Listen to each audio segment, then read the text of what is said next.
సహోదరి సహోదరులారా, ప్రభువైన యేసుక్రీస్తు నామములో హృదయపూర్వక వందనాలండి. ముందుగా ఇంత మంచి సమయాన్ని ఇచ్చిన తండ్రి అయిన దేవునికి ప్రభువైన క్రీస్తు ద్వారా కృతజ్ఞతాస్తుతులు చెల్లిస్తున్నానండి. అందరూ బాగున్నారండి. వాక్యం చదువుకొని ప్రార్థన చేసుకున్న తర్వాత పాఠంలోకి వెళదామండి.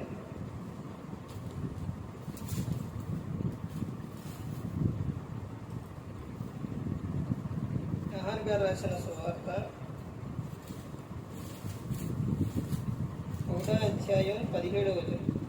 ధర్మశాస్త్రము మోషే ద్వారా అనుగ్రహింపబడును, కృపయు సత్యమును యేసుక్రీస్తు ద్వారా కలిగినది. ప్రార్థన యేసు. పరలోకమందున్న మా తండ్రి, పరిశుద్ధ ప్రేమ గల తండ్రి, గొప్ప తండ్రి యెహోవా తండ్రి, ఈ ప్రియకుమారుడు యేసుక్రీస్తు ప్రభువు ద్వారా కృతజ్ఞతాస్తుతులు చెల్లిస్తున్నాము ఆయన. ఈ రాత్రి వేళ తండ్రి మా అందరితో మాట్లాడమని మా ప్రభువైన యేసుక్రీస్తు నామమున వేడుకుంటాం తండ్రి. ఆమేన్. ప్రభువైన యేసుక్రీస్తు నామములో హృదయపూర్వక వందనాలండి. దేవుని కుమారుడు యేసుక్రీస్తు ప్రభువు ఈ లోకానికి వచ్చిన తర్వాత పరలోక రాజ్యం సమీపిస్తుంది కనుక మారు మనసు పొందమని ప్రకటింప మొదలుపెట్టి అంశం పాఠం పేరు ఓర్పు కలిగి ఉంటే. ఓర్పు కలిగి ఉంటే బాగుంది కదండి. ఏం జరుగుతుంది? ఓర్పు కలిగి ఉంటే.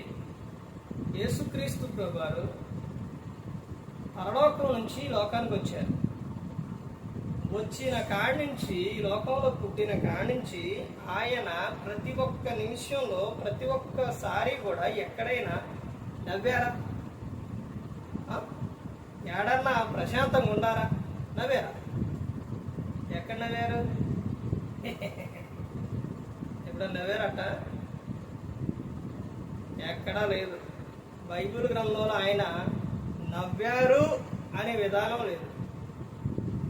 ఎదుటున్న వారికి, అక్కడున్న వారికి నవ్వును కలుగు చేసింది కానీ తాను ఎప్పుడూ కూడా నవ్వలేదు. తర్వాత ఆయన ఎన్ని బాధలు వచ్చినా, ఎన్ని శ్రమలు వచ్చినా, ఎన్ని నిందలు వచ్చినా ఎంత ఓర్పు కలిగి ఉన్నారండి. ఓర్పుతో పాటు వచ్చేది ఏంటి చెప్పాలి? చదువుకున్నారు మీరు? ఆ చదువులోని మీకు ఏమి నేర్పింది? ఏమి నేర్పారు? ఓర్పుతో పాటు వచ్చేది ఏంటి? సహనం. ఓర్పు, సహనం ఇవన్నీ కూడా కలిగి ఉంటే, ఇవన్నీ ఒక సెట్ అన్నమాట. ఇవి కలిగి ఉంటే మనిషి జీవితం ఎలా ఉంటుంది? కలిగి ఉంటే ఎలా ఉంటుంది? యేసుక్రీస్తు ప్రభువారు ఆయనే మనకు మాదిరి. ఆయన కలిగి ఉన్న విధానం, ఆయన ఎంత ఓర్పు కలిగి ఉన్నారు, ఆయన అందరి పట్ల దీర్ఘశాంతం కలిగి ఉన్నారు. ఉన్నారా లేదా? ఎందుకు యేసుక్రీస్తు ప్రభువారు దీర్ఘశాంతం కలిగి ఉన్నారు? ఎందుకు ఓర్చుకున్నారు? ఎందుకు ఓర్పు కలిగి ఉన్నారు? ఆయనకి శక్తి లేదా? పవర్ లేదా? శక్తిమంతుడు, పవర్ ఉన్న ఆయన, సర్వాధికారం ఉన్న ఆయన, ఎవరి పాపాలైనా క్షమించగలడు. ఎవరినైనా కానీ తప్పు చేస్తే ఆత్మను, శరీరము రెండింటిని కలిపి నరకంలో పడేయగల శక్తిమంతుడు యేసుక్రీస్తు ప్రభు. దేవదూతలు పరలోకంలో నిత్యం కూడా పరిశుద్ధుడు, పరిశుద్ధుడు, పరిశుద్ధుడు అని గాన ప్రతిగానాలు చేస్తారు. అంత పవర్ ఉన్న ఆయన ఈ లోకంలో అసలు ఏ విధంగా జీవించారు? సిలువకు తీసుకెళ్లేటప్పుడు ఆయన మొహాన పూచారు, అయినా ఓర్చుకున్నారు. మొహాన గుద్దారు, అయినా ఓర్చుకున్నారు. 39 దెబ్బలు కొట్టారు, ఓర్చుకున్నారు. పడనంతా కొట్టారు, ఓర్చుకున్నారు. పడనెట్టారు, ఓర్చుకున్నారు. ఎన్ని చేసినా కానీ ఓర్చుకున్నారు. ఎందుకని? ఆ ఓర్పు వలన జరిగిన విషయం ఏంటి? ఏం జరిగింది? ఈ రోజున ప్రపంచం మొత్తం, దేశమంతా కూడా యేసుక్రీస్తు అంటే అసలు అలా చూస్తారు. అదొక ఆనందం, అదొక సంతోషం. ఆయన పేరు వినంగానే ఆయన శక్తిమంతుడండి. క్రీస్తుని నమ్ముకున్న క్రైస్తవుల్లో ఓర్పు లేదు. క్రీస్తుని నమ్ముకున్న వారిలో పరిశుద్ధత లేదు. కానీ క్రీస్తులో ఉన్నవన్నీ యజమానుడు, మన రాజు, అలాంటి ఆయన్నే కలిగి ఉన్న ఆయన ఏ విధంగా ఉండాలి? భర్త విషయంలో భార్య సరిగా లేకపోతే, భర్తకు నచ్చినట్టు భార్య గన లేకపోతే అసలు ఆ భార్యను సరైన చూడడు. ఆ భార్య భర్తకు నచ్చినట్టు జీవిస్తేనే భర్త పట్టించుకుంటాడు. ఎవరికి నచ్చినట్టు? భర్తకు నచ్చినట్టు ఉండాలి భార్య. అప్పుడే ఏదైనా తెస్తారు, మంచిగా చూస్తారు. అలాగన లేకపోతే, భర్తకు నచ్చినట్టు లేకపోతే ఏది అన్ని మొత్తం బంద్. ఏమైతే మామూలుగా అయితే ఉంటారు, కానీ అన్ని బంద్ అయిపోతారు. ఇది ఎందుకు చెప్పానంటే, మనం ఎవరనంటే వధువులు, మన వరుడు ఎవరంటే యేసుక్రీస్తు. ఆయనకు నచ్చినట్టు మనం లేకపోతే మనకేమీ రావు. ఆయనకు నచ్చినట్టు మనం జీవించాలి. మనం అంటే మన మీద ఉంటుంది, ఎందుకంటే మన పుట్టించారు కాబట్టి, ఆయన ఆత్మ మనలో ఉంది కాబట్టి మన కాపాడతారు. కానీ మరి ఆశీర్వాదం వద్దా, వరాలు వద్దా, ఇవన్నీ కావాలంటే ఏం కావాలి? ఆయనకు నచ్చినట్టు ఉండాలి. ఆయన కలిగి ఉన్న ఓర్పు కలిగి ఉండాలి. ఈ రోజున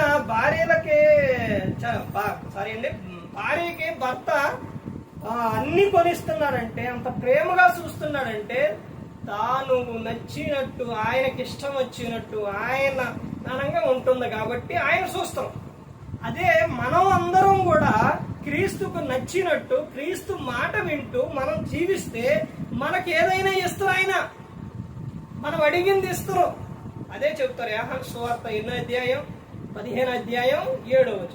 నా యందు మీరును, మీ యందు నా మాటలను ఉన్న ఎడల మీకు ఏది ఇష్టమో అడుగుడి. అంటే మనం ఆయన యందు ఉండాలి, ఆయన మాటలు మనలో ఉండాలి, ఆయనకు నచ్చినట్టు ఉండాలి. ఇప్పుడు ఈ రోజున చాలా మంది స్త్రీలు ఏం చేస్తారంటే, ఎక్కువగా భర్త బయట ఎవరి మీదన్నా అరుస్తుంది అనుకోండి, ఈ భర్తకెళ్ళే మాట్లాడింది భార్య. భర్త ఏదైనా చేస్తుండ అనుకోండి, పొరపాటును కూడా కాదు అనదు. అది ఏ విషయమైనా కానీ కాదు అనదు. భర్త అంటే చాలా మందికి ఎంత ఇష్టం అంటే, అంత అసలు ఏదైనా కానీ ఏదైనా ఇచ్చేస్తారు, ఏదైనా చేస్తారు, ఏదైనా చెబుతారు. అబ్రాహాం గారు అంటే శారాంకి ఎంత ఇష్టం అండి. నేను నీ అన్ననని చెప్పమంటే ఏముంది? నా భర్త నేనెందుకు చెప్తా, నేను చెప్పను. కాదండి నేను పోతా, నేను చెప్పను అందా?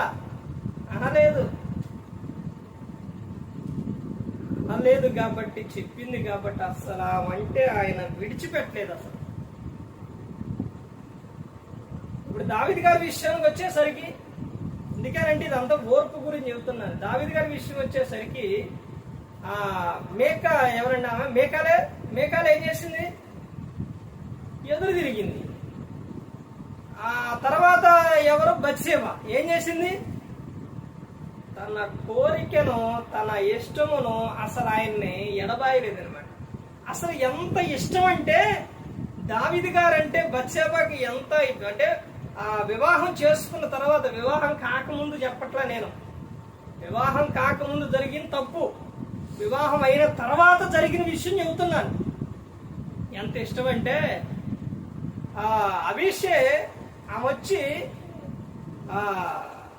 వచ్చి దావీదు గారికి వృద్ధాప్యంలో సేవ చేస్తుంటే, కన్యక యవనశ్రీ వచ్చి చేస్తూ ఉంటే భర్తను అనుమానించడం కూడా లేదు.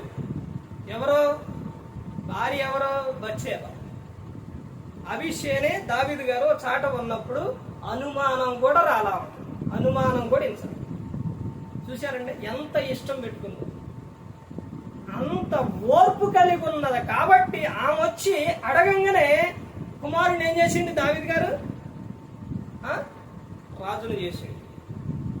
తర్వాత ఈ ఎస్తేరు గ్రంథంలోని రాజు శాసనం రాసిన రాజు మీటింగ్ లో ఉన్నప్పుడు గన ఎవరన్నా వస్తే ఊకోరు, అలాగే తీసేసి చంపేస్తారంతే, చంపేస్తారు. మరి అలాంటి చాటకు మీటింగ్ జరిగేటప్పుడు ఎవరు వెళ్ళారు? ఎస్తేరు వెళ్ళింది, భార్య వెళ్ళింది. అసలు ఆమె పట్ల ఆయన కలిగి ఉన్న విధానం, ఆయన పట్ల ఆమె కలిగి ఉన్న విధానం, ఆ ఓర్పుకి, ఆ సహనానికి ఆమెను ఏమీ అనలేదు. ఎవరో ఆమె భర్త రాజు. అదే విధంగా ఓర్పు కలిగి ఉండాలి. ఈ రోజున స్త్రీకి అసలు ఓర్పు తక్కువగా కనబడుతుంది చాలా మంది. యేసుక్రీస్తు ప్రభువారు ఆయన కలిగి ఉన్న విధానం ఆయన నమ్ముకున్న వారిలో లేదు. ఇక్కడ చెబుతున్న ధర్మశాస్త్రం మోషే ద్వారా అనుగ్రహింపుడును, కృపయు సత్యమును యేసుక్రీస్తు ద్వారా కలిగెను. కృపా సత్యం ఎవరి ద్వారా కలిగింది? యేసుక్రీస్తు ప్రభువారి ద్వారానే కలిగినవి. ఇక్కడ ఇంకా మనం ముందుకెళ్తే చూడండి, ఒక విషయం మనం చూద్దాము. అపోస్తలుడైన పౌలు గారు రోమీయులకు రాసిన పత్రిక 12వ అధ్యాయం ఓర్పు గురించి ఏమని చెప్తున్నారు అపోస్తలుడైన పౌలు గారు? చూడండి 11వ వచనం నుంచి మనం చూస్తే, ఆసక్తి విషయంలో మాంద్యులు గాక ఆత్మయందు తీవ్రత గలవారే ప్రభువుని సేవించుడి, నిరీక్షణ గలవారై సంతోషిస్తూ, శ్రమయందు ఓర్పు గలవారే ప్రార్థన యందు పట్టుదల కలిగి ఉండి. శ్రమయందు ఏం కలిగి ఉండాలంట? ఓర్పు కలిగి ఉండాలి. శ్రమలు వచ్చినప్పుడే ఏం చేస్తారు? దేవుని దూషిస్తారు. దేవుడు ఎక్కడుండో, దేవుడు ఉంటే ఎందుకు జరిగింది? శ్రమల యందు ఏం కలిగి ఉండాలని చెప్తున్నారంట? ఓర్పు గలవారే ప్రార్థన యందు పట్టుదల కలిగి ఉండాలి. శ్రమల యందు ఏముండాలి? ఓర్పు కలిగి ఉండాలి. తర్వాత ఇంకొక విషయం చూడండి, ఇంకా ముందుకెళ్తే అపోస్తలుడైన పౌలు గారు ఫిలిప్పీయులకు రాసిన పత్రిక 4వ అధ్యాయం 7 చెబుతున్న, ఈ రోజున క్రైస్తవుల్లో ఇది కనపడుతుందండి. అసలు క్రైస్తవులకి అసలు ఇది ఉందండి, ఓర్పు ఉందా, సహనం ఉందా? ఇక్కడ చూడండి ఏమని చెబుతున్నారు అపోస్తలుడైన పౌలు గారు ఫిలిప్పీయులకు రాసిన పత్రిక 4వ అధ్యాయం 4వ వచనం, ఎల్లప్పుడూ ప్రభువునందు ఆనందించుడి, మరలా చెప్పుదును ఆనందించుడి, మీ సహనమును సకల జనులకి తెలియబడనీడి, ప్రభు సమీపంగా ఉన్నాడు. చూసారండి, ఇక్కడ ఏం కనపడాలంట? ఎల్లప్పుడూ ఆనందంగా ఉండాలి, మరలా చెప్పుదును ఎల్లప్పుడూ ఆనందించుడి, మీ సహనమును సకల జనులకు తెలియనీడి. సహనం కలిగి ఉండాలి. ఎన్ని శ్రమలు వచ్చినా, బాధలు వచ్చినా, నిందలు వచ్చినా, ఏమొచ్చినా ఏం కలిగి ఉండాలి? సహనం కలిగి ఉన్నప్పుడు ఏం జరుగుతుంది? ఏంటంటే వీళ్ళకి ఇన్ని శ్రమలు వచ్చినాయి, ప్రభువు నమ్ముకున్నా, ఇన్ని శ్రమలు వచ్చినా, ఎన్ని బాధలు వచ్చినా, వీళ్ళేంటంటే ఎంత ఇదిగా దేవుని పట్ల విశ్వాసం కలిగి ఉన్నారు. అసలు దేవుని దూషించట్లేదే, ప్రార్థన మానట్లేదే, ఎంత ఓర్పు కలిగి ఉన్నారండి, ఎంత సహనం కలిగి ఉన్నారండి. మీరు దేవుడు ఎంత గొప్ప దేవుడు అండి. ఎందుకు ప్రజలు ఆ మాట చెప్తున్నారు? అబ్రహాము దేవుడు, ఇస్సాకు దేవుడు, యాకోబు దేవుడు అని ఎందుకు ఆ పేర్లు పెట్టారు? వాడు కలిగి ఉన్న విధానం. యోబు గారికి అన్ని శ్రమలు వచ్చినాయి, అన్ని బాధలు వచ్చినాయి, ఎక్కడైనా దేవుణ్ణి దూషించిండా? యెహోవా ఇచ్చెను, యెహోవా తీసుకునేను. ఆయన ఎవరో తెలుసండి? యోబు గారు కోడేశ్వరుడట. అవి మొత్తం పోయినాయి, పిల్లలు పోయారు, అన్ని పోయినాయి, కానీ ఎక్కడైనా దేవుని దూషించిండా? దూషించిన తాను కలిగి ఉన్న ఓర్పు సహనం ద్వారా మరలా ఆయనకి ఏమొచ్చింది? 2 అంతలు మరలా వచ్చింది. పిల్లలు కూడా యోబు కుమార్తెలంత అందమైన స్త్రీలు ఆడ లేరంట. అంత అందమైన పిల్లల దేవుడు బహుమానం ఇచ్చింది. ఓర్పు విషయంలో, సహనం విషయంలో చాలా గొప్ప కార్యాలు జరుగుతాయి. ఎవరైనా ఏదన్నా అన్నప్పుడు నీవు ఓర్పు కలిగి ఉంటే, సహనం కలిగి ఉంటే వాళ్ళే ఏమైపోతారు? మారిపోతారు. నీవు గన ఓర్పు లేకుండా, సహనం లేకుండా నువ్వు ఎలా కోపడితే, ఆవేశపడితే ఎవరూ నీ ఎద్దకు రారు, ఎవరూ నిన్ను చూడరు, తర్వాత అందరూ నీకు దూరం అయిపోతారు. బగబగమంటే చెట్టు మీద ఏ పక్షి అయినా వాలుతుందా? చెప్పాలండి, వాలుతుందా? ఎందుకని వాలదు? కాలిపోతాయి కాబట్టి. అదే ప్రశాంతంగా ఉన్న చెట్టు మీద ఎన్ని పక్షులైనా వాళ్తాయి చక్కగా, ఎందుకని అక్కడ ప్రశాంతంగా ఉంటుంది కదా. అలాగే నువ్వు ప్రశాంతంగా ఉంటే అందరూ నీ దగ్గరకు వస్తారు, అందరూ నిన్ను మాట్లాడిస్తారు, అందరూ నీతోనే ఉంటారు, అంతా బాగుంటుంది. అందుకని క్రైస్తవుడు కలిగి ఉన్న విధానం ఏంటంటే ఓర్పు కలిగి ఉండాలి, అందులో సహనం ఉంటుంది. ఆ సహనము సకల జనులకు తెలియబడనియాలి. ఎందుకంటే ప్రభు సమీపంగా ఉన్నాడు, ఆ సమీపం కనుక మనకు దగ్గరగా ఉన్నాడు ప్రభు. అందుకని ప్రభు మెచ్చేవారిగా, ఆయనకు నచ్చేవారిగా మనం ఉండాలన్నమాట. అందుకని ప్రతి ఒక్కరు గమనించుకోవాలి, ఏ ఒక్కరు కూడా నశించి నరకానికి వెళ్ళిపోకూడదని యేసుక్రీస్తు ప్రభువారు ఈ లోకానికి వచ్చి మనందరి కోసం శిలువలో తన ప్రాణాన్ని పెట్టి ఉన్నారు. మరి ఈ విధంగా నిలబెట్టి మాట్లాడించిన తండ్రి దేవునికి కృతజ్ఞతాస్తుతులు చెల్లిస్తూ, ఇంతవరకు శ్రద్ధగా ఉన్న మీకు ప్రభు పేరున హృదయపూర్వకంగా చెల్లిస్తూ ఈ మాటలు ముగిస్తున్న అందరికీ వందనాలు.